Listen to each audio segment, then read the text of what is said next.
Welcome, Division F Director candidate Joseph Phillips. Would you like to make an opening statement or go straight to questions? I would like to make an opening statement. Okay. First of all, I would like to thank the committee for considering me for this position and to thank all of those who will be voting in the upcoming future. If I am selected, I am honored to serve in this position. Thank you. What leadership skills and experience can you bring to the division and district? The leadership skills that I believe that I can bring to the district would be that of organizing, managing, and executing. I have spent my time as a former district director, but I am looking at the configuration that we are going into now, and I believe that my skills would lend itself to helping strengthening the new division with the compilation of the two districts that are making up the new District 215. So with my leadership, my management, and organizational skills, I definitely believe I could enhance the new division. How would you describe your leadership style? I would consider my leadership style as laissez-faire in a sense. When I say laissez-faire, not that I'm taking my hands completely off, but I will delegate. I love to delegate and allow people to spread their wings and do what's needed. But I do check in. I check in to find out if a particular task is given and a date for that to be accomplished. I check in to ensure that you are on target, to make sure that you're able to complete it. And if not, ask for the assistance that's needed. And then if I see that you're not asking for that assistance, then I'm going to come in and say, okay, where can I come alongside you to make it happen? That's why I say I'm laissez-faire, but not totally hands-off, because I do believe in making sure that if a task is given, that it is accomplished. Okay. Describe a successful team you have led. I think the most successful team that I led was in 2026, 2027 as the district director for District 11.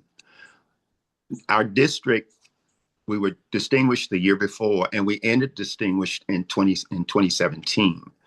Formulating, and I was scared to death because I had never done anything of this magnitude, but to formulate a team, club growth director, program quality director, all division directors and area directors, and to tell them that we can accomplish this task of being distinguished at the end of the year, and then giving them the tools to work with, chartering new clubs, and then on top of that, ending the year as distinguished. That was the biggest success story for me in Toastmasters. Now, there have been a lot of them outside of Toastmasters, but I just bring it home to Toastmasters. Okay. What do you see as being the key aspects of the division director role, and how would you describe your role and responsibilities? The key aspect of the division director's role is to be the interface between the district director and the area directors that are in that particular division. I'm there to not oversee, not to manage the areas, but to encourage them to do what they need to do to interface with the clubs, ensure that contests are managed, ensure that they have the proper tools that they need to execute their roles as a division. I'm sorry, as an area director. And then I, in turn, pass that along to the district director so that the district director to know if our division is meeting its goals to help the district to become a distinguished district. That's how I see it. I am a middle person between the district director, the trio, and the area directors. Okay. How would you handle a situation where one of your area directors is not fulfilling their role satisfactorily? Suppose the deadline for area reports is approaching and one of your area directors is behind in submitting their reports. How would you handle this situation? If that particular area director is behind in completing their reports, the first thing that I would do after they have been notified when the due date is I would follow up with the director if the first report has not been completed in a timely manner. Now, when I say timely, it could be 2 weeks after the notification has gone out to say that the area reports, this is the deadline for them.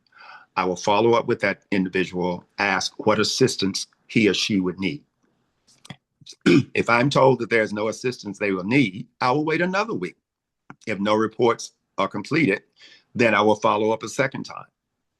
If that doesn't work, I will follow up the third time. But after the third time, if I am a division director, I might have to override that particular area director and proceed to ensure that those clubs. Thank you, Joe, for those answers and for participating in today's candidate showcase. You may exit the meeting now.